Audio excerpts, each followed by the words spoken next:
Hello, everyone. Welcome to another episode of The Familiars. The Familiars is a group of theater, film, and TV actors who tell long-form improvised story using the rules of Dungeons and Dragons. We stream every Tuesday night at 5 p.m. Pacific, 8 p.m. Eastern, right here on Twitch. And if you miss the live stream, you can catch every full episode on our YouTube channel. And we're going to put those up on Fridays, we think, just so that you can also maybe subscribe to us on Twitch and get the video on demand. But we're still learning because we're a little old. For the links to our YouTube channel and our Twitch stream and for additional story information, we are old. And if you're just looking for a good old time, you can head over to thefamiliarsdnd.com. Again, that is thefamiliarsdnd.com. If you would like to subscribe to our channel and help us bring you more content like this, you just got to head over to our Patreon account and sign up. And that is, you can sign up for the Familiars fan club. Look us up on Patreon, the Familiars. I think just look up the Familiars. It's us with the cool logo that Austin made. Oh my gosh. And now I would like to introduce our cast. So with us tonight, as always, is our amazing cast. We have Annalise playing Worthy. We have Ben playing Captain Chowder. We have Alex playing Rooster. We have Austin playing Thibodeau, aka PeeWee. All NPCs will be played by John. Here they are. And I am your DM, Joby. And tonight, we have a very special guest who's been with us for the last little bit, lending us his talents. We have the very special TV's Brett Dalton. I'm so sorry, Brett. I just love that name. Well, that's the last time. Yeah, it's the last time. Yeah. We have our friend Brett Dalton with us. And thank you so much for joining us. It has just been really awesome to have Chester Heyman along for the ride. It's been a pleasure and an honor. If I may. Likewise. A total joy. You may. So without further ado, familiars, let's play some Dungeons and Dragons. Okay. You guys ready for a recap? Yeah. Boy, howdy, yes. All right. So when last we left our characters, the party had come to the Dripping Caves in the midst of the Ardeep forest, and they came to save the villagers of Nightstone, who had unwittingly taken refuge here only to find the caves overrun by goblins and ogres. Worthy, Rooster, Captain Chowder, and Chester made camp and decided to wait until nightfall. And Thibodeau excused himself from the group and found a clearing and pulled out an old spell book that he had picked up at a swap meet and performed the Find Familiar spell as a ritual. Very soon after that, a small rat appeared and scampered onto his shoulder. And once back with the group, Gruyere was the name that was chosen for our new friend. And an uneventful day passed into night, and the rested group made their way to the cave mouth. Worthy saw a body being dragged in the cave, and it looked like one of the villagers. Thibodeau's eyes rolled back into his head, and he sent Gruyere in to find out more. The rat familiar snuck down the cave passage to overhear Hark, the goblin boss, order his underlings to take care of some kind of organism that now that the coast was clear from the infiltrators. And Snigbat, the goblin underling who made their mutinous desires heard to the party, was also in the room. So Worthy grew tired of the trepidations and grabbed the goblin's attention with a loud casting of thaumaturgy, beckoning the goblin boss out of the cave with the sound of small children lost in the forest. Always a good call. The ruse worked. The party successfully bottlenecked the goblins, who ran headlong into the illusion. And after a successful casting of a sleep spell, Chowder ran in to grab Snigbat out of danger. The party, with the aid of Hark's rats, made quick work of the remaining goblins, and Snigbat was delighted. She had just last night persuaded the ogres to join with her against the self-centered and short-sighted leadership of Hark. and if the party would let her go to claim her title over the Dripping Caves, she agreed to release the prisoners. The party freed the villagers, the villagers, dumbfounded to see their very own Chester Heyman was still alive. The party led them out of the caves, beleaguered, but still there for the most part. Before they left, Chowder asked Snigbat if she had seen his wife and child. And Snigbat thought for a moment and then answered that, yes, she believes that she had. They were traveling north on the high road years ago. And with that, the party began their journey back to Nightstone, leading the villagers back to their home. So we're going to pick up as you guys are heading out of the Dripping Caves into the woods. It's still the middle of the night, but with all of your numbers, you feel relatively strong and safe that anything that might overtake you would maybe think twice about it with all the folks surrounding you. You continue onward, and very soon the trees become thick and you can no longer see the cave behind you. And as you continue to walk, the tangled, ropey branches of holly and fell oak give way to the sturdy pillars of the blackwoods that you remember from your journey here. And they rise up to over 100 feet above your heads.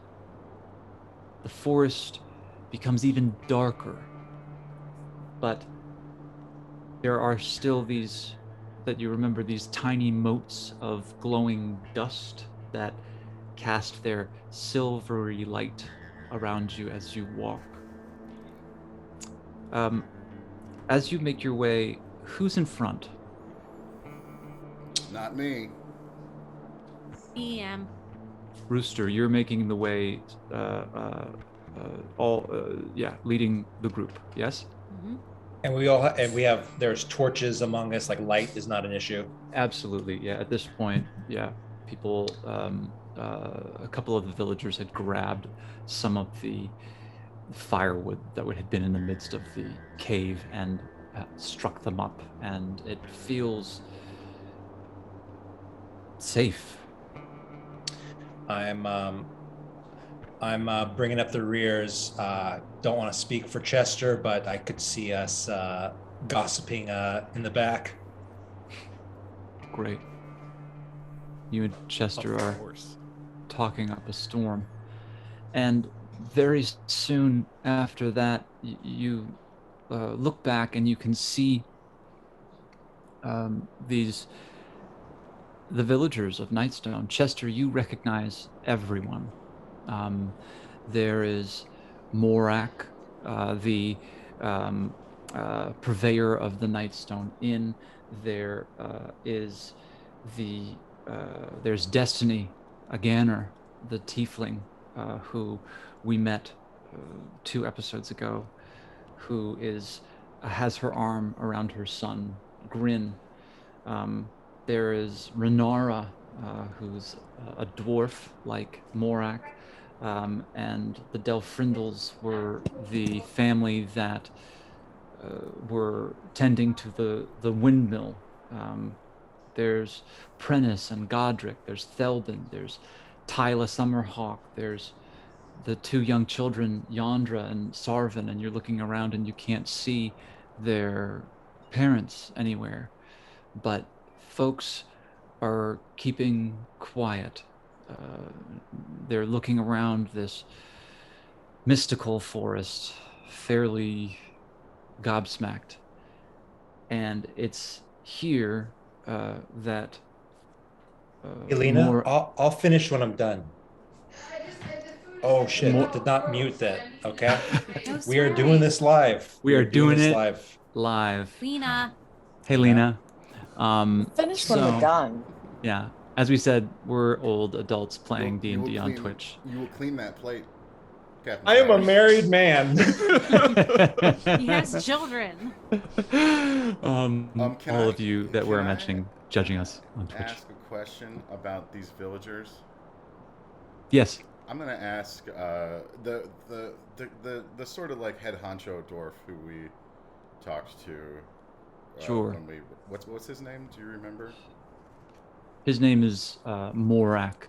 Hey, Morak, I got a question for you. So I look around. Are any of these people like ready to fight if we get in any trouble? Are they like totally defenseless except for us? You see that there are a couple of folks that have taken up positions on the outside of the group, and they look to be 6 humans, and they are not wearing any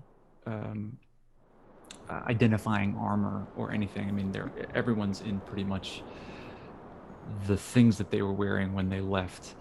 These folks seem to be in the undergarments of... But weapons? Do they have weapons? Guards. 2 of them seem to have picked up goblin weapons, and they look to be trained fighters. Like were they there for like months or weeks? Are they looking like really rough? No. The goblin attack happened 4 days ago. That's right. Okay. Right. Yeah. Right. That's right. Okay. And so Bruce, they don't look like they've eaten. Hey, Captain Chowder, maybe if you weren't so busy talking to your best friend back there, making a lot of noise, you would remember these sorts of things? Oh, that's right. I get my timelines mixed up. Yeah, I see. So maybe you and Cheester, is that it? Chobster? Lobster? Someone's jealous. Am I right? Oh, well. Oh. And then Rooster just like runs to the front and says, I'm not jealous. Joby, was Destiny still at the Church of Kelemvor in Baldur's Gate? Or was she yet at the Church of Kelemvor in Baldur's Gate 5 years ago when Worthy left? History check. Okay. And Thibodeau, we've got Morak coming up to you in a minute. Sure. 10. You can't place her. You don't remember her not being there. You can't. You don't know. Can't be sure. Okay. Worthy sort of falls back a little bit behind the group into the villagers and almost into step with Destiny and her son, giving them a sidelong glance. Mm-hmm. Okay. So you move your way back. And PeeWee, you drop back just a bit, putting Chester and Chowder more now in the midst of the group, talking deep talk about the intricacies of various whittling techniques. And all the trees around us, how good they would do. You hear that as you walk back. And you see this short, rounded dwarf. He's got bronze skin and these hard set eyes, these big bushy eyebrows with these salt and pepper, but mostly salt mutton chops that come down. And he sees you coming up and says, we can't thank you enough. My name is Morak, and I am the purveyor of the Nightstone Inn. We are eternally grateful.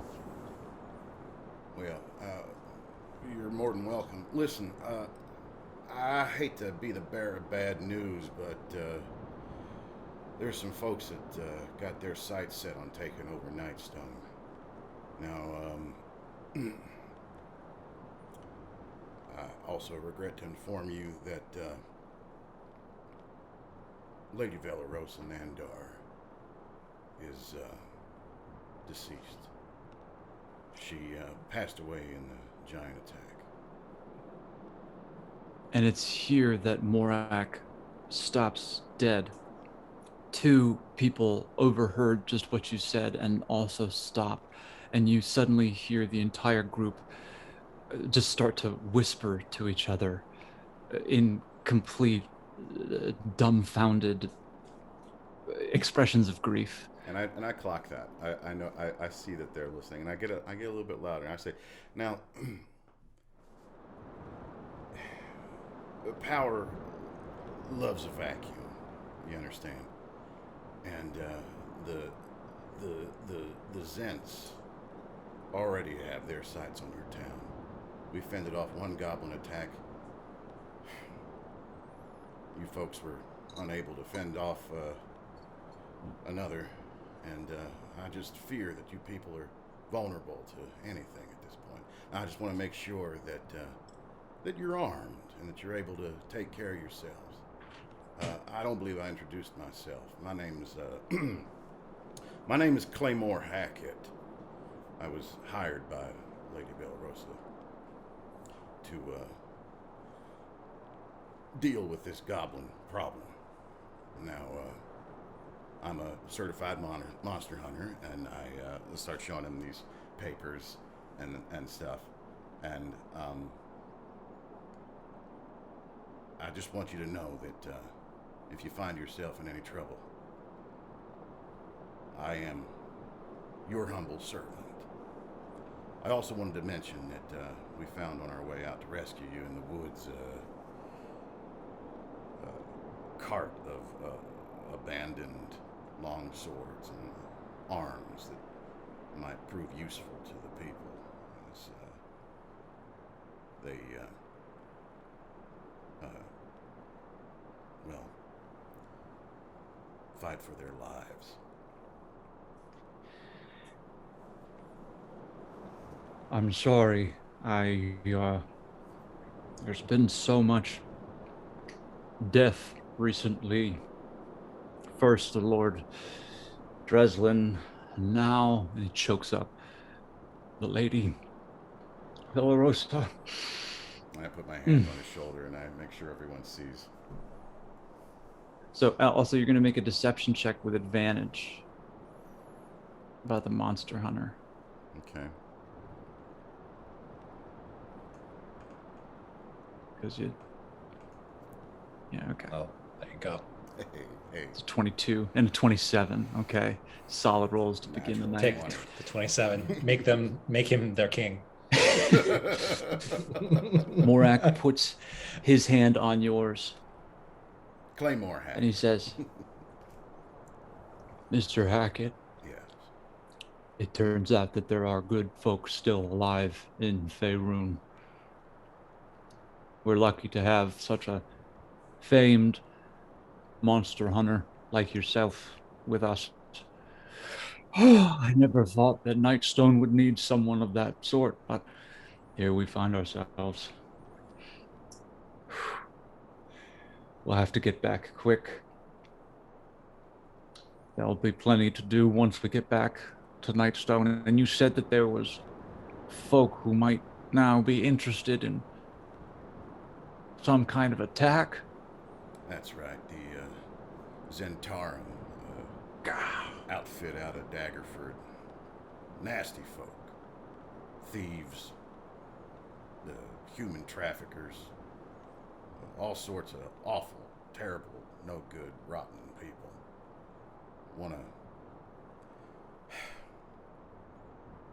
Well, basically they want to run your town and they want you to do the work for them. I've seen it happen all over the countryside. Now, I just thought I should warn you. Well, thank you.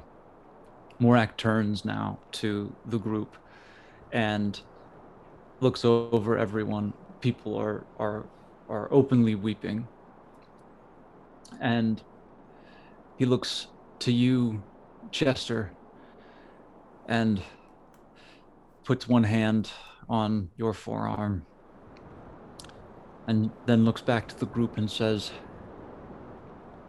we all know that the lady was one of the few highborn from Waterdeep that didn't look down on folk that needed to work to put food on the table. It's our job now to go back, to rebuild, and to find out what's next for our small town. He looks to the group and says, we have a few of her guards that were trained to fight. Folk like me, Chester, Destiny, and a few others. Wouldn't be the first time that we'd seen a sword or a bow. Living in this God-forsaken world, one has to learn to protect themselves. But, and he looks up, I do think that we should make haste, push through the night. It's a day and a half or 2 days back to Nightstone. Maybe we can rest once the sun comes up. What would you say to that? Chester turns to the group and says, sure, guys, that sounds like a great idea. Can we stop talking about death and power and all of that and take one moment out of our day to appreciate the fact that we're still alive? You just see his... Yeah, I mean, 1 second. Of course. Chester, you're here. You are so right. Well you put. are so right. I mean, okay, just I'd a second, like just a second. To add to this, the Lady Nandar was crushed so fast by that falling rock. She really got splatted so quickly. Worthy steps forward and puts a hand on Rooster's One chest. of the villagers just throws up. And says, she was buried with full rights. Her soul has moved on. Rest assured. Oh, her body was so crushed. Thank you. Yes. Would you like to say a few words, Chester, of remembrance? Wow. The group turns to you, Chester, and Morag says, go ahead, Chester. Go ahead. It's as if what I said earlier about moving on fell on deaf ears. Couple of chuckles. Chester. Sure. I wouldn't be where I am today without her. Nor would I be where I am today without this group. And I, for one, am appreciative of every step that has led me here on this path. Sure, we're surrounded by trees, and it's not the most beautiful thing in the world. But what we have inside just might be.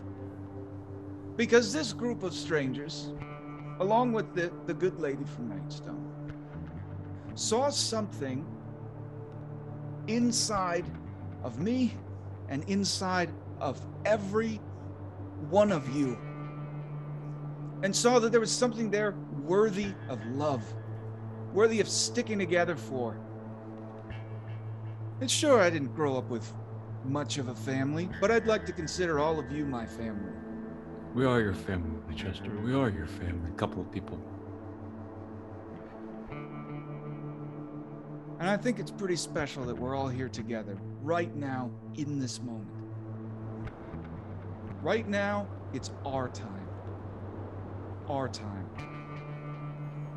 And at this moment, a small child sort of wanders forward in the line, and it's a little girl about 8 years old and auburn hair, and her clothes are torn, and she screams, "He's gonna eat me! He's gonna eat me! Ah, he's gonna eat me! Don't let him eat me!" Ah! Ah! She runs down the line away from the group, and her mother, a human woman about 40 years old, is chasing after her. And she goes, my daughter, please someone get my daughter. And she's just gone into the night down the line of torches that's processing through the forest. Like breaking away from them. Yeah, she's going to try to capture her daughter, who seems to be having some sort of post-traumatic stress reaction. I run out and follow. Well, that's Chester, the end of my speech. Everyone, Chowder, you run off, and you quickly catch up to I send Doodoo like Doodoo go, like to fly ahead. Yeah, Doodoo, you catch the mother, and Doodoo, you can see sort of land in front of the young girl. The young girl stops immediately, sees this bird, and the mother catches up to the young girl, and you are right there with them. All right, I run up and I bend down, take a knee to the little girl, like, "Hello, little girl. I'm Captain Chowder." And the little girl, seeing an enormous panda, screams and runs as fast as she can in the other direction. And the mother starts beating you. Get off my daughter! Leave my daughter alone! No, I'm here to help. I'm here to help. I'm here to help. You leave my daughter alone. You stay away from my daughter. I'm here to help.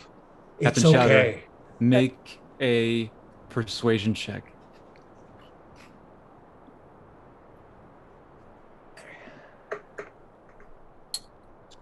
It's okay. I'm here to help. We're here to help.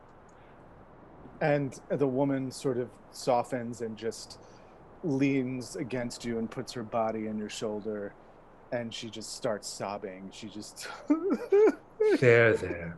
I know.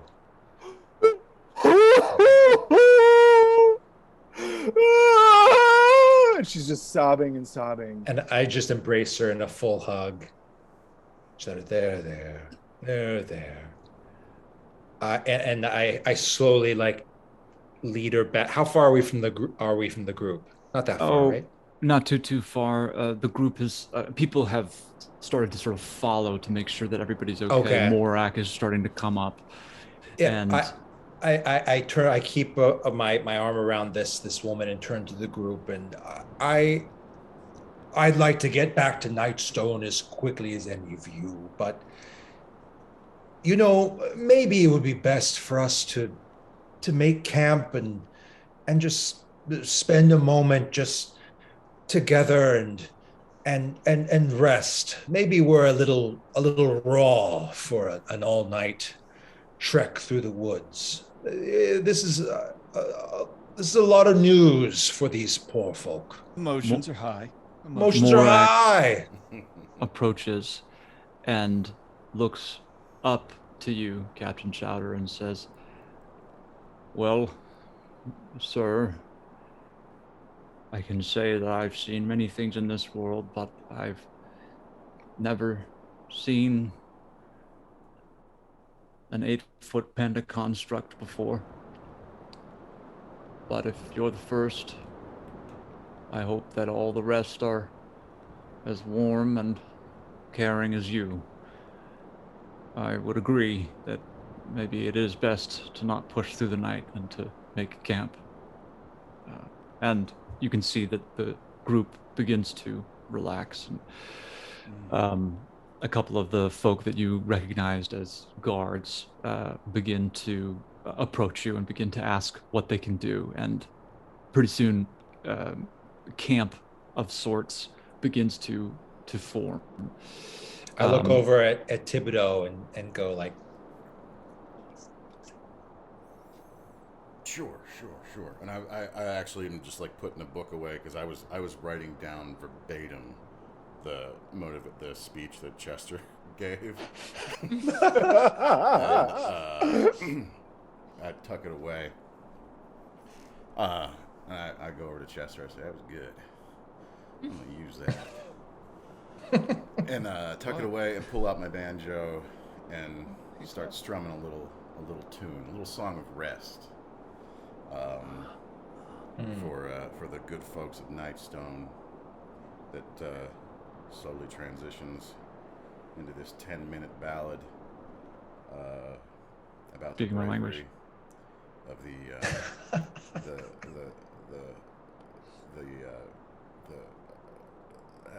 the guards.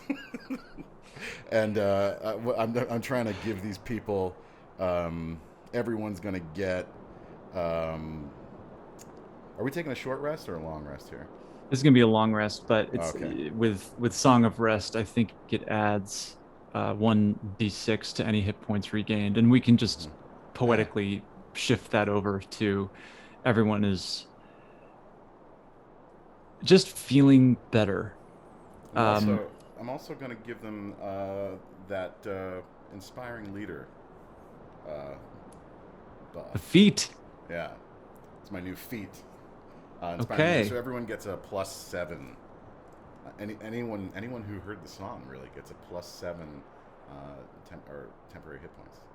So you can go into your character sheets and add 7 temporary hit points to. Holy moly! Yeah. Go into feats. what now? Your character sheet, and you can see where the hit points are, and there should be a little button for temporary hit points. You can also just make a note of it yourself that you have 7 added to whatever it is that you have. And 6 on top of that? No, you get the Song of Rest is a little bit different. That is mechanically in the game. If you guys were taking a short rest and Thibodeau Gotcha. jammed out for a bit, if you re-rolled hit dice, you'd get to add a d6 to that. Oh, right. Yeah, So- sorry. Well- I conflated the two things. So it's really just 7 extra hit points, right? Gotcha. It's Well, still Thibodeau pretty is- nice. Is playing? Can I kind of like do like kind of like a to worthy and be like Mm-hmm. like we What? What? What are you trying to say? What? Use your words. Use your words, handbag. Use your words.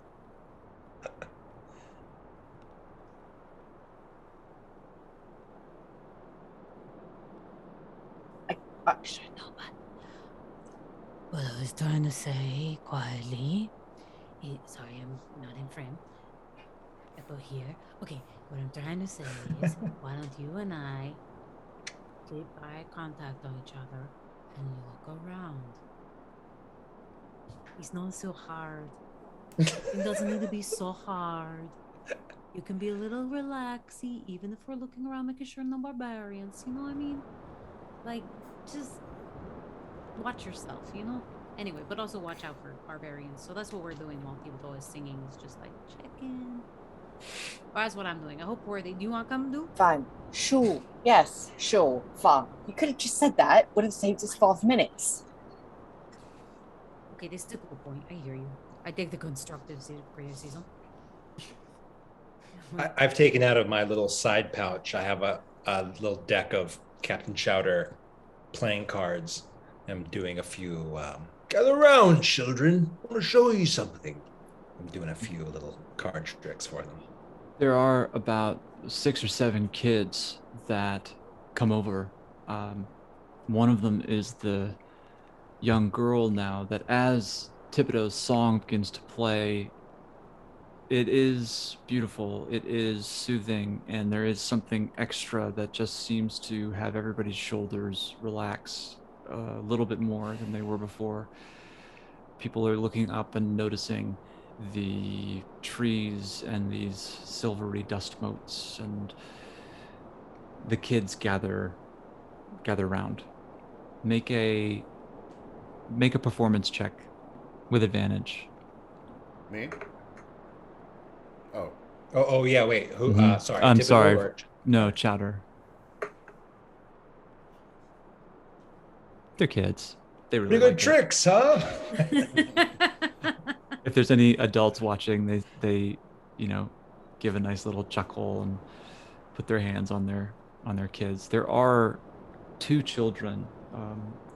There's a young girl and a young boy. The girl has this kind of lithe posture with these wide set copper brown eyes, and the boy is shorter and heavier, a bit doughier of a face and this broad nose.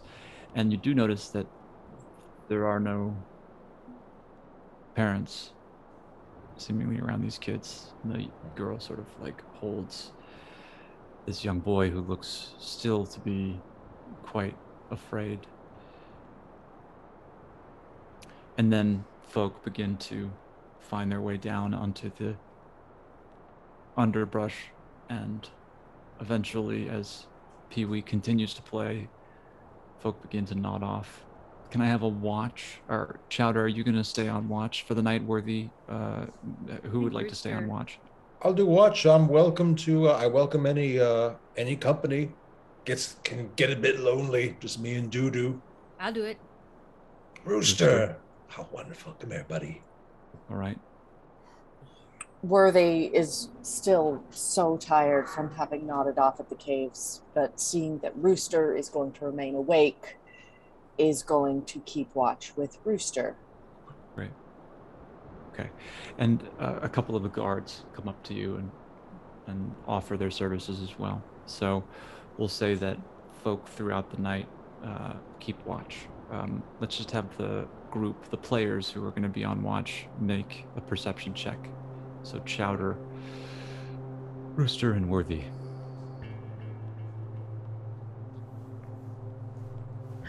We have a 7 from Worthy. I rolled an 11. An 11. And an 8. Oh, it's an 8. Great. Fantastic. An 8. Great. Oh, wonderful. Less than 10. I'm happy. Luckily, the night passes without issue. You find yourself... You had a full rest the day before and preparing you for the night. And still you found yourself very tired. Not just physically tired, but I would say even emotionally just exhausted. Absolutely. And Chowder, you feel these two small bodies just sort of press up against the back of you and eventually fall asleep. Now, everyone wakes up. It's a new day, and you continue on. Rooster in the lead, unless anybody else wants to switch that out. Rooster in the lead. I'll take a spot right behind Rooster Okay. today. I'm gonna go up there next to Chowder. Also, I'm really trying to play this leader thing up. Fearless Great. leader. Great. Are the kids Okay. with Chowder, or can I hang out with them? Sure. The kids were sort of slow to wake up. Chester, you had your eye on them, and you know them. Yeah. They are Yandra and Sarvin Nesper from the Nesper farm. And you didn't see their parents when you were leaving Nightstone. And you can hope that when you return to Nightstone, that maybe they're there. Yes. But they recognize you, and you fall in line with them and spend the day walking with them. Hey DM. What's up? How far are we from that cart full of weapons? Do I remember? Any I'd say recollection? you'll get there by the end of the day. Okay. You guys, Not much longer now. Morak. I want to say oh, Morak. that's right. People mispronounce it all the time. Thank you. Morak. Thank you. Bespeaks your professionalism. We should reach it by nightfall. Got dogs here too. And Rooster Rooster kind of turn back to behind him and says, hey Cap, I know you're a pretty positive kind of guy. It's what I like about you. But I heard that that little guy say that he had seen your wife and child going north. How are you? Well,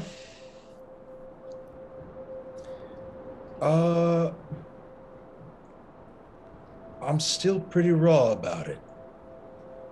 But I found that spreading joy as often and as far reaching as I can, well, it keeps me going.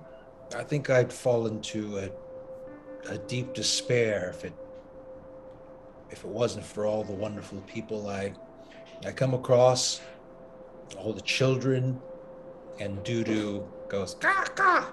Oh, and then Doo-Doo, he helps out too. Well, if you need backup in any way, I'm your rooster. I know Hey. that. DM, how far away are we from the main road that runs north and south? You'll get to around where the weapons are at the end of the day-ish, and the road is not too far past that. I think it's about a day and a half. Pardon me. Once you get out of the woods, and you get to the road, it's about a day and a half to the road, and not far from Nightstone after that. Okay. Worthy sidles up next to Rooster and says, "All right, listen. We did what you wanted to do. We found the villagers. We went to the caves. And when we get to that road, you're going to come south with me."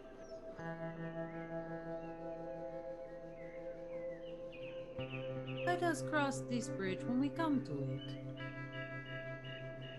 Let's discuss it in the car. Let's Food for thought! food for thought. And I just give Worthy a little pat. And then I pick up one of the kids and put the little girl on my shoulders. And say, you know, Cat, making people feel good is nice.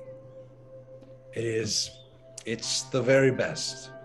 This little girl is terrifying. This little girl is The one that freaked out yesterday? is on top of Rooster. I'm going to say that that's the little girl. This is not Yandra or Sarvin. There is a young girl on top of Rooster.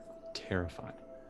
And at that moment, from behind you all in the line, a female dwarf, about 4'5", calloused fingers, long braided hair, comes up and says to Rooster, "Oi, get your hands off that girl." I was giving her joy. She's enjoying. Look at everything. And I cast charm face. person. I cast charm person on the little girl. Right? And you just And I say, Yes. little girl, show him how happy you are. And I say, is that a "Go on." wisdom? I said, "Go on, little girl. Listen to your old friend Rooster. You love it up there, don't you?" It's a wisdom saving throw. Yes. Little girl rolls a 16.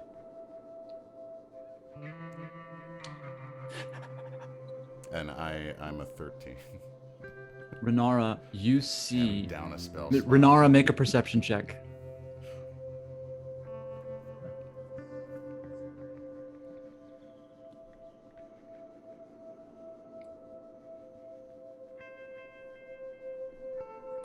You see PeeWee cast a spell onto this young girl.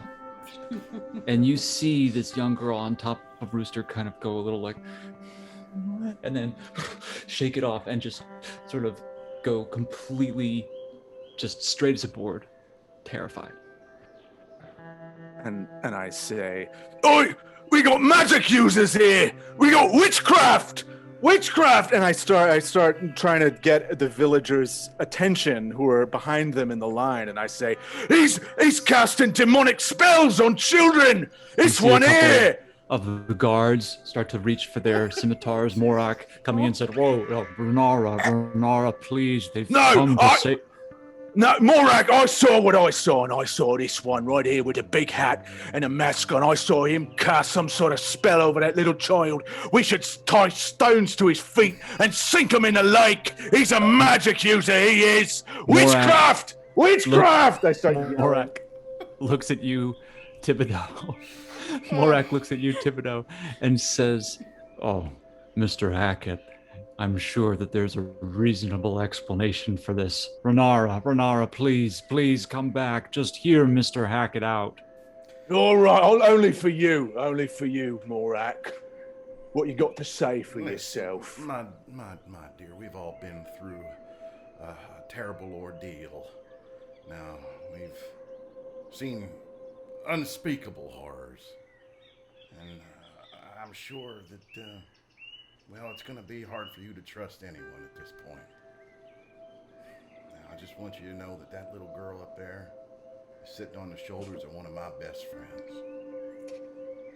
And that panda fella over there, why,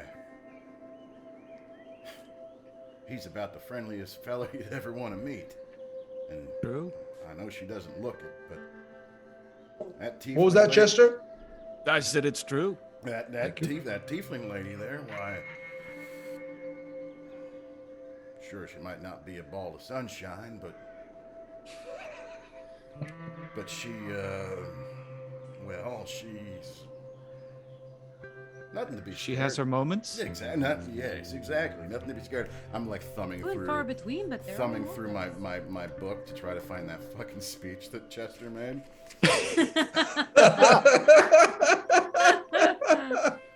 Okay, go ahead, PeeWee. Go ahead and make a persuasion check. I'll give you advantage. It's pretty good. Sorry, here we go. It's coming. Matt, can I try and make the girl less scared by saying, "Look, I can turn into a wolf"? That's 7. That's not very good. Is that with advantage? Oh, with advantage? Yeah, let's see if you can squeak this one out. Yeah. Let's not murder a whole tribe of dwarves. What are they gonna? They're not gonna murder us. We just saved their lives. Morak looks to Renara and says, "Renara, please, I know you've lost folk. We've all lost folk. At the moment, this is all we've got." Morak comes up to you, Rooster, also trepidatious, and says, "Excuse me, sir, Rooster? madam, Rooster. That's correct. I think it might be best if we let that little girl down." Okay, that would give you joy. Yes, that would give me joy. Okay, here's some joy. Thank you, tiny friend. Goodbye. She runs back to Renara. Renara, she just grabs onto your leg.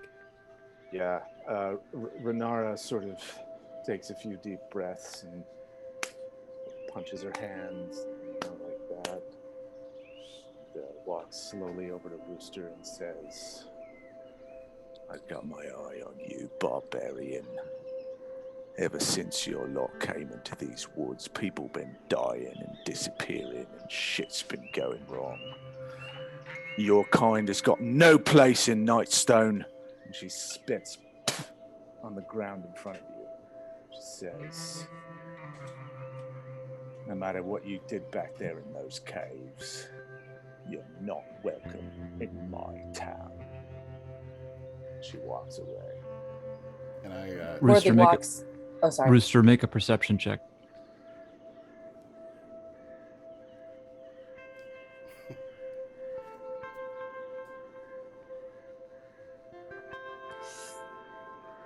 You're like trying to look around, but it's that thing that happens when you just get called out in front of everybody and you can't really see.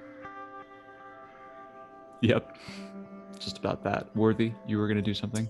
Worthy walks up to Rooster And how close are Chowder and PeeWee to Rooster? Fairly. All right. I say in a low tone, listen, I don't care where we've been, and I don't care what we've done. These are small-minded folk, and believe you me, they are only going to treat us one way. Let's go right now before this turns ugly. Not a bad idea. Let's keep it tight, men and women and Rooster. Agreed. And I take off Chester, my... hear all of this? I take off my glove and... Chester, you saw, I would say you saw it from the back. You've been with the kids. Okay. But then the whole thing stopped, and you Yeah. definitely heard Renara just light into Thibodeau Yeah. and folks. I'd like to tell Rooster that we're not all like that. Okay. Chester, Nobody you come likes on him up. in town anyway. It's the truth. And All right, Thibodeau, you just, what do you need? Sorry. I take off my glove, and my mage hand flies past all the villagers and up behind that nasty dwarf lady and just gooses her. Trying to make everyone lighten the mood a little bit. Renara, you feel a hand on your Jesus. butt. Oh, God. Squeeze it. Oh, who's that? Who's that? It's gone. It You disappears. you turn around and you see a guard, one of the guards, just completely dumbfounded. And I just go walk over to him and just deck him right in the face. Takes it. He's very confused, and one of the other guards comes over and says, "No, it's not. It's okay." You guys continue on. And what I say to Chester, so everyone can hear, is bigotry is not good, but neither are barbarians. I was raised very far from here, and you talk about small minds, there are also violent minds. I was raised as the son of a barbarian, even though I was dragonborn, from the wars. I was an orphan, and they took me in because they wanted a big, strong fighter to do their will. And for a long time, I believed in them.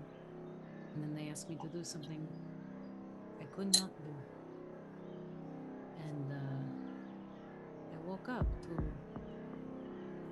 the evil of them, and the evil of gods taken for men and replaced with men. You know what I say? That someone...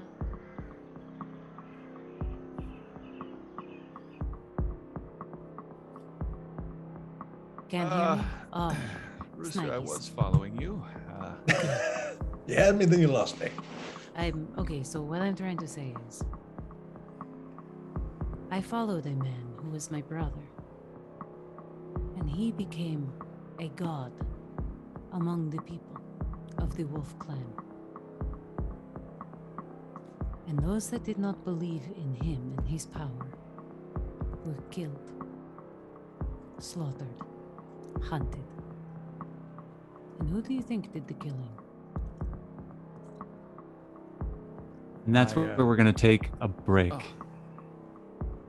I put my hands over the ears of the kids, by the way, for this whole conversation. So, Nice. Good. Guys, we're going to take a 10-minute intermission. It's just parents' night tonight at the Familiars. So we'll see you guys back here in 10 During minutes. intermission, Okay. please put your childbearing questions in the chat, and we're going to answer everything about raising children that we can. This is parents. it's a segment For called me, it's not much. There you go. It's a Dog segment called parenting. DM the DM. I'm gonna go. That's Please enjoy your meals.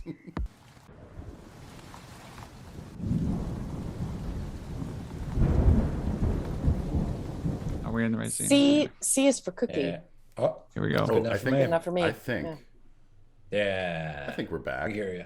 Yes, we are.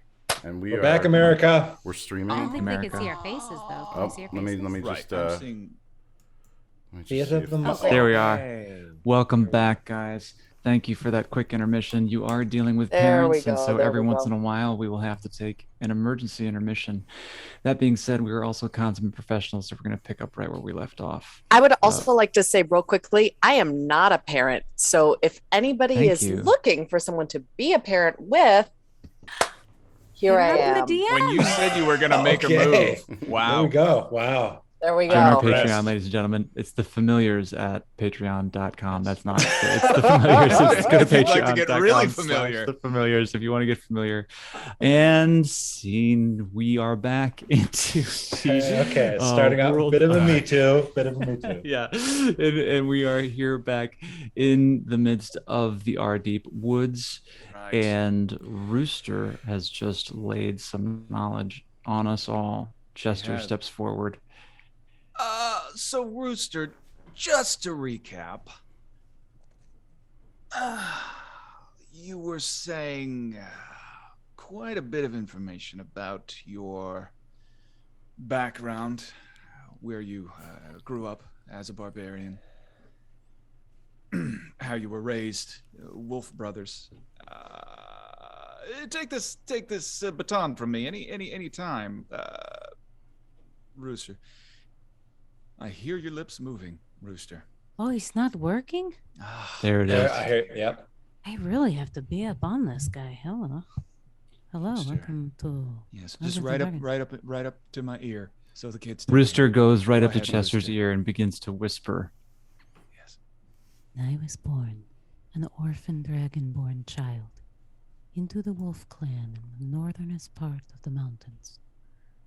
I knew I was part of something special. We would worship the god of the hunt. But as I grew older, I realized I was being groomed by my much older brother, who eventually cut off the head of my father and inserted himself not only as the head of the wolf clan, but as the god of the hunt. And so, I, the greatest killer of the barbarian wolf clan, was forced to kill all who did not kneel to him. And I did. I killed so many, including... But I do not talk about that. Rooster, go ahead and make a perception check.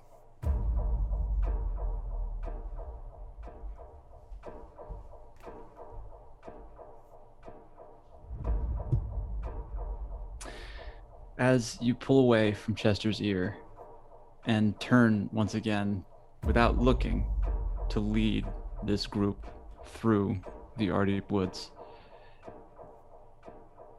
is when you catch a glimpse of this old friend.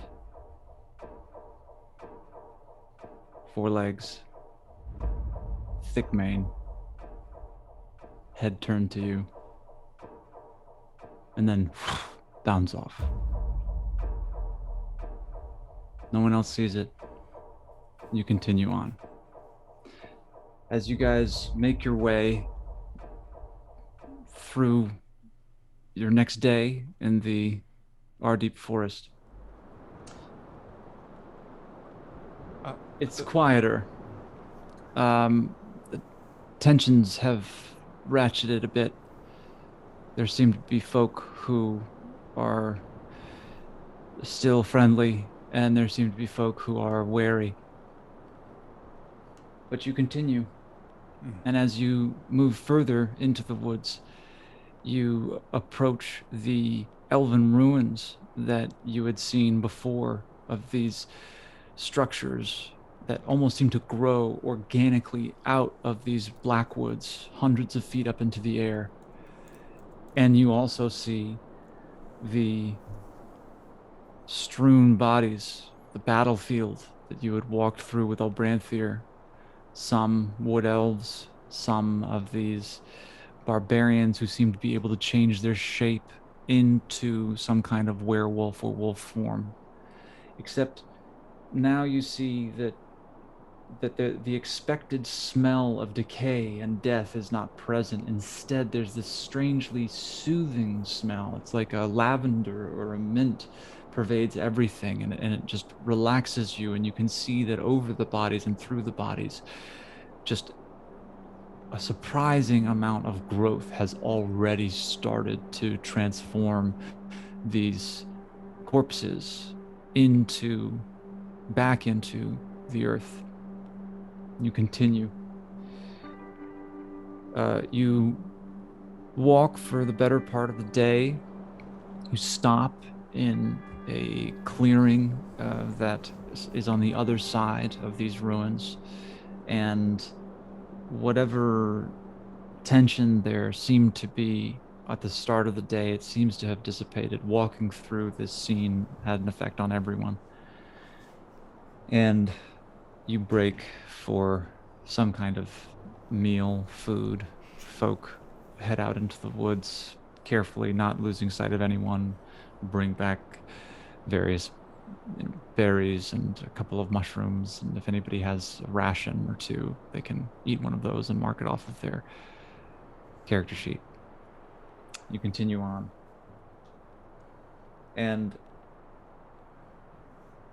everyone make a perception check. The whole group. Everyone make. Rooster, big rolls. Rooster with a 20, Chowder with a 2, Worthy with a 14. Rooster. The first perception Rooster with a check. 20. Yeah, the first one I'll take. Yeah, and No, that was from when I perceived. oh, Rooster with a 10. Thank saw you. it then, so thanks. Honest D&D player, Chester with a 12, Thibodeau with a Girls 6. get out. Worthy, as you make your way through the afternoon, you spot something that you didn't see before. It is some kind of structure off deep into the woods. And it's a structure, some kind of small cabin or something, or at least of what remains of one. And it's not like the elven ruins. This one is obviously made by human hands. You look around, there doesn't seem to be anybody around it. And it's this large cottage, and it looked at one point to have 2 floors, but now it seems that the roof has caved in due to some kind of fire. You can see the blackness on the top of the beams. And on the bottom floor, there seems to be this sort of dark painted door. It stands out amongst the forest. And whereas it seemed to have, at one point, a full 2 floors and what would make sense to have some kind of full expanse around it, the trees have moved up, almost up against the structure itself. It's strange. And you can either choose to see it and continue walking, talk to people about it, whatever you'd like. But right now I'm imagining that people are walking and fairly distracted, and you're the only one who sees it. I fall back next to Destiny and say, tell me, did anyone used to live in these woods before the elves? Or with the elves? Someone not of elvish birth? Destiny looks at you and says, "No, not that I know of. The elves have been here for as long as anyone can remember, and they can remember longer than anyone because they've been alive for that long." But she sees you looking at that cottage. She says, "Oh, you mean that thing?" Yeah. Yeah. That's hubris right there. That's Lord Desrin's hunting lodge. That's where they would come. I know. I came with them on one of their larger parties. Seems like the elves didn't like it. I can understand why. Humans always going where they're not supposed to, right? True. No way to stop them. Mm-mm. No way. Worth a look, want- do you think? What's that? What? Worth a look? What? Is it What? worth a look in there, do you think? What? She looks and she says, I believe anything that's been in there would have been taken long ago. And she looks around at the woods and says, these woods have a way of taking things back, if you know what I mean. I understand. Seen it happen. See what happened? The woods take something back. Do I know you? Can't remember. You seem familiar, but I don't know. Where are you from? I was born just outside of Daggerford. But then, due to events beyond my control, spent most of my life in Baldur's Gate, Temple of Kellenvall, with the foundlings of Mortar Greed. It's here that you see, well, make an insight check.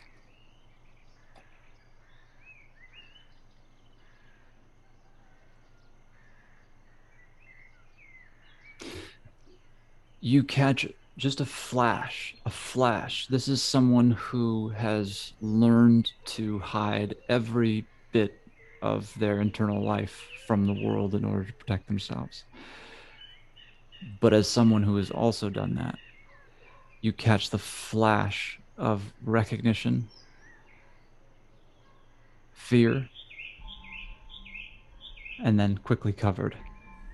And she says, we should talk when we get back to Nightstone. We should talk. Worthy sort of looks around and sees who might be able to hear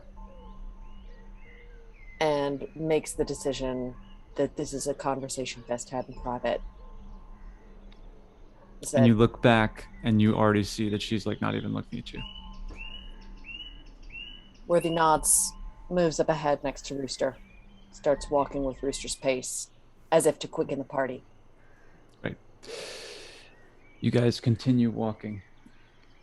And finally, you exit this area of the woods that is beautiful but also imposing, and enter into the forest that many of you recognize throughout this part of Faerun. Smaller, squat trees with their limbs that intertwine amidst each other, thick underbrush that's tough to make it through at points, but with the goblin scimitars and everybody's weapons, you make quick work of it.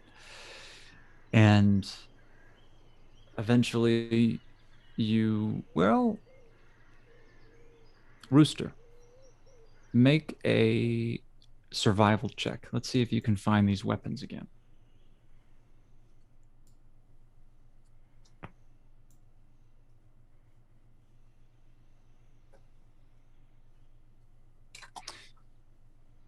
So you are doing your best as it's getting towards the end of the day to find where this cart this cart filled with swords, bodies surrounded it. You remembered that it was you were the one that spotted it. It should be fairly easy to see, and yet you look back to Thibodeau, shake your head. The tracks that you followed into the woods are right here. You can see them leading out. You can see the sort of bits of daybreak in the rolling hills.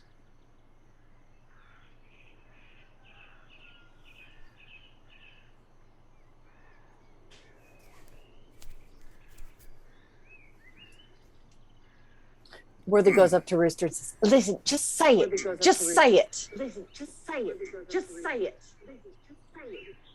I cannot find them. Sorry, PeeWee. I wish you were king. You would be a good one. Nuts. and I call Morak over and say, hey, we better... Oh, no. We cannot hear We PeeWee. cannot hear you, PeeWee. Whoopsie doodle. Hold on. But we can Speak up see there, you. PeeWee. What is it? I was talking when I was doing this. I call Morak over and I say, hey, listen, we better make double time here back to Nightstone. We can't find them weapons and these people are out here unarmed. Now, I can only handle so many goblins on my own. But that's why I keep my companions with me. They're sort of backup, you know, if I ever get in a real tight spot. But Smart. thank you. But what say you we quicken the pace? I think that's a good idea. Keep the children close. Yeah. He looks back to you, Chester, and says, all right, I'd pick up Sarvin if I were you. And he calls out, okay, everyone, we're almost home. Let's make one final push. And we might be able to get there before it gets too dark. And I'd like to see if I can see anything around. Make a perception check.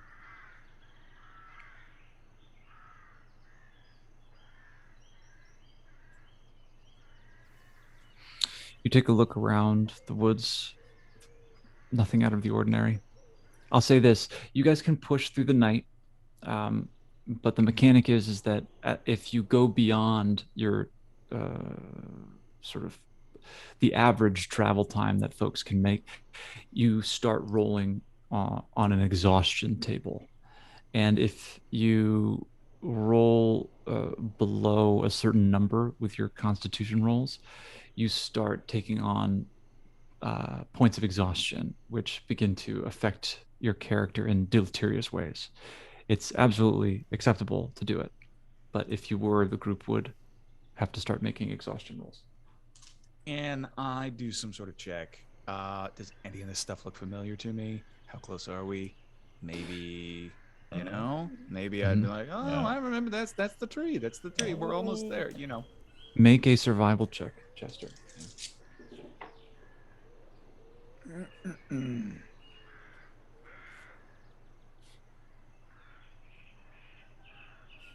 Sorry, guys. There are a lot of trees. There's a lot of trees. A lot There's of so dirt. many. There's Chester, some dirt on the ground. Chester, what do you see? How do these trees look familiar? Chester walks. Wait, so we did not find the swords? You didn't find the swords. The 16 doesn't find it? No. Oh, I'm like, I'm sure. I remember these. I look up Doodoo. You remember? And I wanna search with and I feel the tides of chaos coming. I'm positive. I remember. Go ahead. Make a survival check with advantage. God damn it! And immediately make you roll on this magic table. Captain, I feel the same No, this way. doesn't do that. No, this doesn't Oh, do that's right. That's right. It's the next. Here we spell. go. Thank you. Oh, there they are. Oh, ice up. Ole oxen free. As Dudu flies up and just disappears for but a moment, and then it disappears out of sight. But then you hear the familiar. What sound does a toucan make? I was about to make a squawk, but Just Well, follow your nose. it is a squawk, but it's like a barking squawk. okay. Okay, great. You hear that, and Chowder, you immediately know that success has been made. And Bingo. Chowder bounds off into the woods, and you see Dudu resting on what looks to be a pile of leaves. And you start pulling them over, and you then see that these vines and leaves and this growth has just come up over the fully intact, still, as I shake my entire table, cart filled with swords. The bodies are no longer around. All right, let's line up, ladies and gentlemen, and Rooster. the guards first come up, and each guard sort of slides out this, I mean, very beautiful long sword. Those wearing belts throw it into their belts, and anybody else can take a long sword if they so choose. Do any of them look like especially lethal or like specially crafted? You begin to sort of there's about 20 swords here, so you lift some up, you're looking at them, and they look to be fairly uniform. None of them seem to be much different Standard than any issue. others. Yeah, standard. They're very well Swap meet made. swords. Swap meet swords, yeah. How many swords are left after the people take them? There will be 14. So I am going to cast Tensor's floating disc, and I am going to start loading up these swords on this magic floating disc that's going to follow us back to Nightstone. Yes. Hell yeah. Can you describe it, please? Sure. Hold on a second. I have to go into my imagination. No, take your time. Listen, we don't need to go to Nightstone today. So I catch what's her name's eye, that nasty dwarf lady. I say, watch this, and Renara. Renara. And I start. Of D&D. I take a thermometer out of my bag and I stick it in my mouth. And I sort of like suck on it a little bit, and I take it out. I snap it in half, and a drop of mercury falls on the ground and spreads into this flat disc. And I utter this incantation, and it just like lifts up off the ground, and it's just like floating there. And you see this wagon just shake off all of the vines and break free of all of these things that were growing on top of it. And now it floats 3 feet above the ground. And how much can it hold? It holds 500 pounds. Great. So I was just going to put the swords on there and tell the kids they can ride on it. Okay, yeah, it starts to wobble a little bit because you can't sort of really get it up off the ground with the wagon. I wasn't trying to get it off the wagon off the ground. Oh, okay. So then it right. Just the so swords, then, right? Yeah, just the swords. We fast forward. We'll get to Nightstone. Yeah, we can cut this out in post. Yeah. Yeah. You're going to tell the children that they can touch mercury. It's magic, Worthy. You want to ride? Or No, you wanna, thank you. I'll walk. You want a piggyback from Captain Chowder? Worthy just kind of like clenches fists and just like walks way to the back. Oh yeah, actually my back's feeling a bit lonely. Anyone want to hop on? Kids? Make a general charisma check. Just make a charisma check. Ooh. And they Still all got it. On fire. Chester, you suddenly looked and there's no kids next to you, and Yandra and Sarvin have just jumped up onto the back of Chowder, and Chowder, you feel Sarvin up on top, like legs around you, and then like somehow Yandra has like put her arms around like both Sarvin's legs and your shoulders, and you guys continue throughout that the feels woods. in an entirely wholesome way. Feels just great, like a crackling fire. Yeah. Better than a long rest. Dudu rests on your shoulder, and you know that like Dudu starts like licking the face of the young boy. As, Dudu's everyone company begins to make their way, and Chester just makes a quick aside to Thibodeau. So you got that at a swap meet? That's right. I traded an old pair of boots for it. Huh. Now I'm interested in that. It's very, very interesting, all the stuff he's doing. And Yeah, so I we only can had continue a- to talk about that as we walk. Only had As 2 you guys spells walk. in it, but that was my first time trying them. I got to give you another thermometer. you guys finally the trees begin to thin, and you can feel the breeze of the rolling grasslands once more. And very soon, in the distance, to the west, you can see the high road cutting its confident path north and south, and beyond it, the distant sparkle of the Sea of Swords. And you turn south, keeping the sea to your right. And as you crest a hill towards the end of the day, Nightstone sits wrapped tightly by its moat. The Delfrindel's windmill vanes turn slowly, and the battered exterior of Nandar Keep rising behind it. You guys make your way to approach the moat, and as you link up with the road leading to the drawbridge, you can hear the shouts of guards on top of the walls, and they seem to be celebratory. They're here, they're here. And then you hear the sounds of the drawbridge lowering. And no. Roll initiative. Oh god. So many Zombies. Oh god. Yeah. Oh god, no.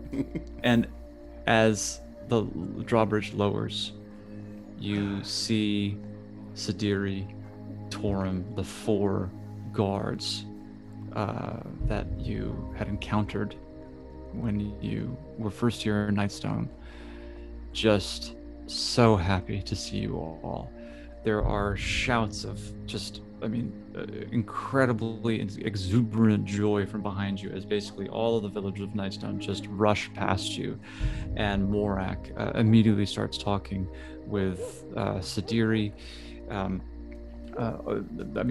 Everyone has just run in and starts to, there are people that are calling out names, running into buildings, looking at these huge boulders that have landed, here and there, just starting to take stock of the damage. But in general, there seems to be a feeling of relief. They're behind the walls once more.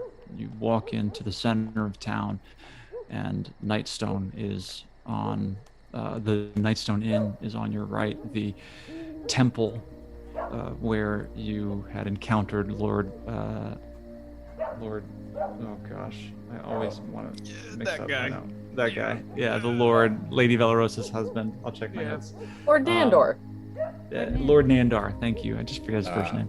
Lord Nandar's specter to your left, and to your right, you can see the windmill, and then beyond it, Nandar Keep. There has been what looks to be some kind of haphazard parts of the palisades walls. These long tree trunks have been strapped to the bridge where the bridge had fallen, and there seems to be a fairly improvised but sturdy way up to Nandar Keep. And as you come in, you see Morak speaking with Sidiri, and Morak looks to Sidiri and says, You did very well here. Thank you so much. I take it that there was no one who came after us, was there? Because when we arrived at the caves, it by no means was every member of Nightstone. And Sidiri sort of looks at him and says, No, Morak, that there was nobody left to come after you, so all the villagers that made it to the caves, that's all the villagers that are left. Samil? The Zelbrins? And Sidiri, the guard, kind of looks down and just shakes his head, as if to say they didn't make it. There will be folk that need to be told that they've lost someone. He looks to all of you. Excuse me, Mr. Hackett. A word? I look to my compatriots and I wink. Yes. We have folk who have passed. I take my big hat off. Huge feather. There's a woman, Samil Southwell, and she seems to have been killed in the giant attack. She often spoke about her brother, Markham. I believe Markham is the sheriff in a city quite far away, Bryn Shander, to the north, in the snowy parts of this world. We have an immense amount to do here.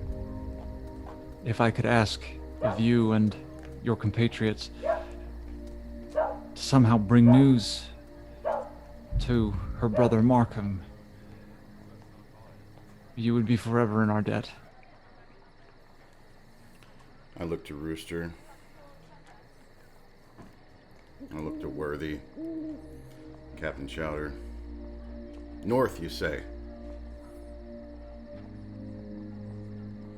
Sure. That's right. Unfortunately, my friend here, Rooster, is well, I don't adventure without him, without them. Excuse me. Thank you. Unfortunately, Rooster has been conscripted by my other new friend here, Worthy.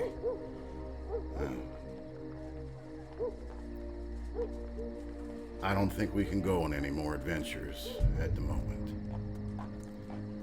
Unless you can convince Worthy here to lend us Rooster for just one more run. And I know my friend Captain Chowder, why, he's got some business up north.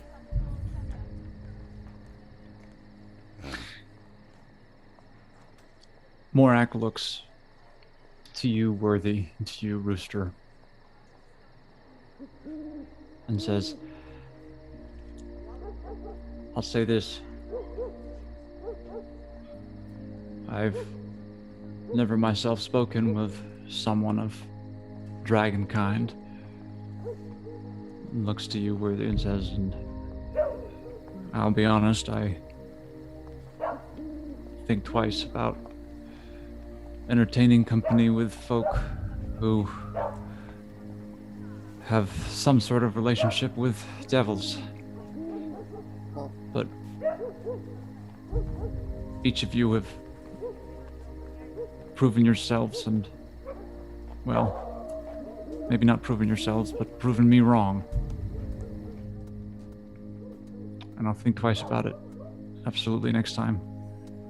These are good folk. But we have our work cut out for us. And when someone passes, it's only right that their next of kin is somehow told, and by folk who might understand. Oh, I'm sorry. There's just nothing we can do. I mean, sure, my hat's off to him, and I feel real terrible that that next of kin isn't gonna get word that their sister, was it, passed. That's right.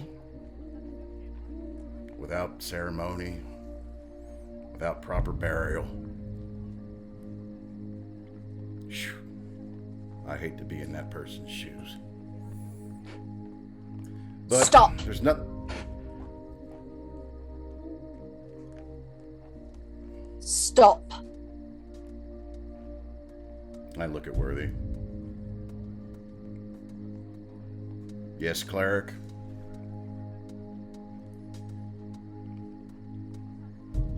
I've only ever had one friend. And she's in ashes, not 50 paces from here.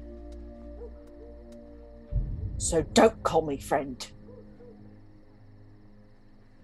Worthy walks up to Rooster and says, "It's your lucky day, handbag. So happens that I have a sacred duty that outweighs a return journey to Baldur's Gate. But do you promise, do you swear to me that you will accompany me when the time comes?" The promise. And I would ask that we have a rest. I have some personal business I need to attend to in this time before we move on. That's fine. Chester? Chester holds his hand up to the group. Now, here in Nightstone, we have somewhat of a tradition. So before any naps are taken, any journeys are embarked upon. Robert, would you mind bringing the thing? That's not my name. Sorry, Robert. Been a long day. He brings in a barrel of ale. It's all brought around to all of you. Now, of course, we are going to drink in this together. But I think it's also important for us to acknowledge what we've done and where we are right now. So, if you'll indulge me, it's a Nightstone tradition. We drink a mug, and then we pour it on the person next to us. I know it's weird, but it's something of a thing that we do here. Solidarity, washing us clean, whatever you want to read into this, really. But it's what we do here. So Morak steps up and says, "Thank you, Chester. I feels like home." And Sidiri says, "Here, here." And Morak starts drinking half of his ale. Oh, but here. Does anyone want to drink mine? I can't put this in the machinery. Don't insult them, Captain. Just like pour Where behind he me. just sort of Give it to Doo-Doo. holds her mug. Mm-hmm. Oh, there you go. Captain Chowder, roll on the wild magic table. Oh boy. 85.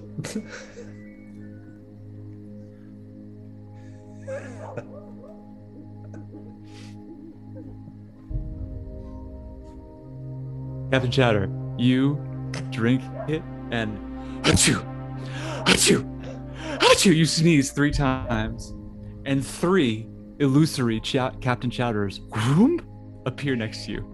Well, who are these handsome devils? And then, Chowder 1 says, "Hi, kids, I'm Captain Chowder." And Chowder 2 says, "No, I'm Captain Chowder."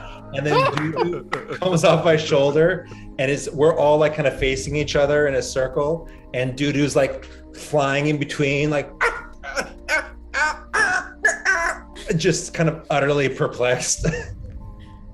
There are people pouring beer on folks next to them.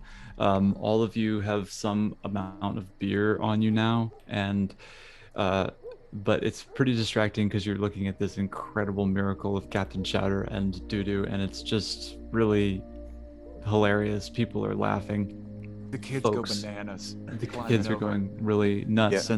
and Sidiri, the guard, in the midst of this, walks over to Chester, and he says, Chester, these 2 orphans," and he gestures to the two orphan kids, Yandra and Starvin Nesper. He says, "Chester, their folks didn't make it, and you're gonna need somebody to look after them. And I could think of nobody better than you to do that. Do you think you could look after these kids, at least for a little while, until we figure out what to do with them. Let me stop you there. It would be my honor. And he calls over the kids and kind of The young introduces girl them to Chester. and the young boy come over, and the young girl's a bit standoffish, looks a bit stunned, but the young boy just walks up and grabs your hand.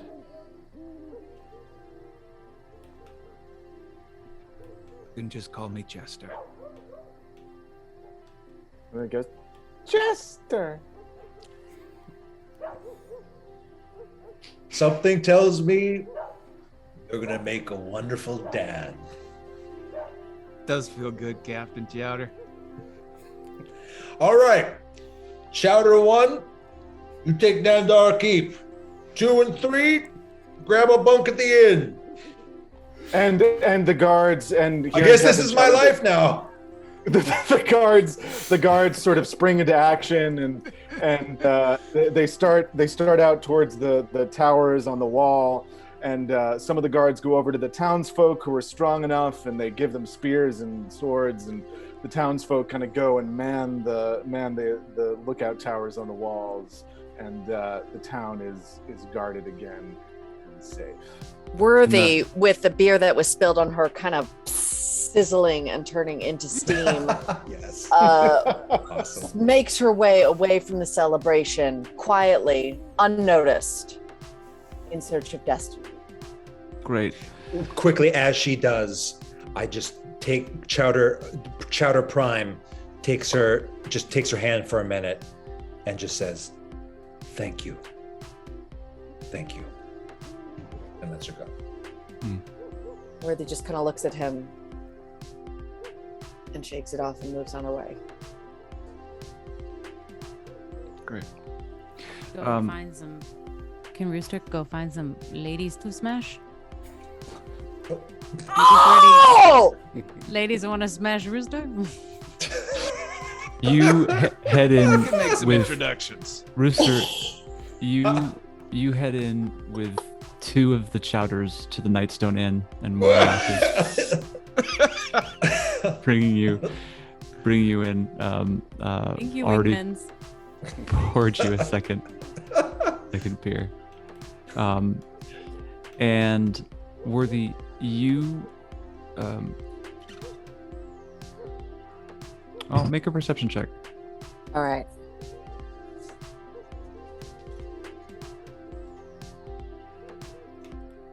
There we go.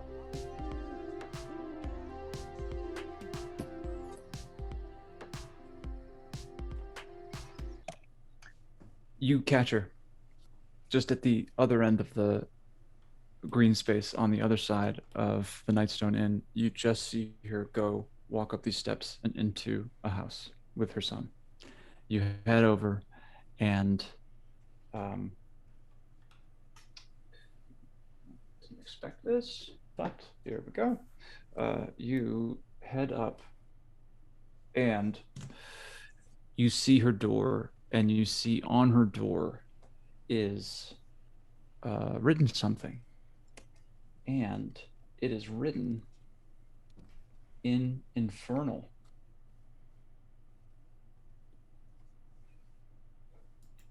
And it says, "Let all who enter this home without the consent of its owner burn for 99 years in the depths of Nessus and freeze for 1,000 more in the icy wastes of Kanaya." So we'll leave you there. Strange welcome, Matt. And oh gosh, yeah, great. And Rooster, you're heading in with the 2 Chowders. Chowder Prime, what are you doing at this moment? I think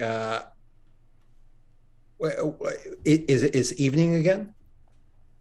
Yeah, it's now evening.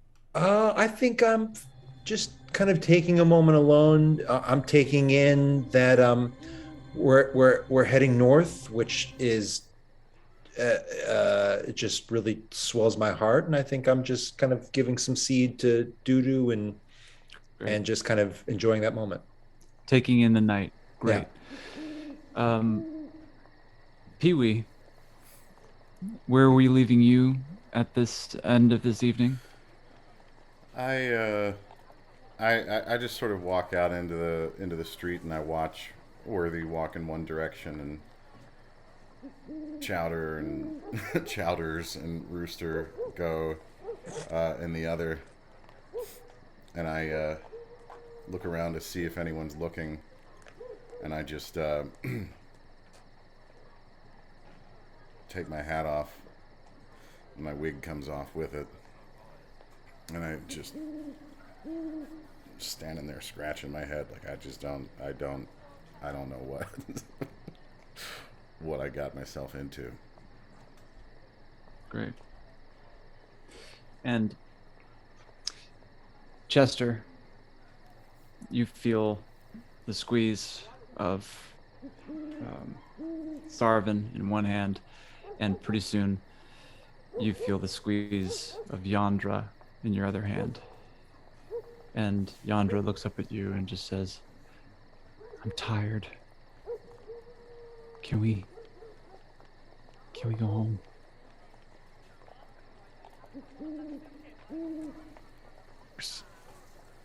And I'll learn your names eventually. And that's where we are going to leave it. Nice. That concludes another episode of The Familiars. Catch us every Tuesday night, 5 p.m. Pacific, 8 Tell a friend. p.m. Tell a Eastern friend. on Twitch. Tell all of your friends. Full episodes will be available at thefamiliarsdnd.com and on YouTube. And I want to give a thanks to Alex, to Annalise, to Austin, to Ben, and to John for playing. And an extra special thanks to Brett Dalton. This is a our regular one friend. is fine. Yeah. Is fine. Thank you. I used the last one before. So thank you, Brett. That was amazing. And thank you for just being our first guest and just being so wonderful. Awesome. And thanks to all you awesome people out there for watching. So until next Tuesday, our intent is all for your delight. Thanks, y'all. Peace. Hit me up if you want a kid.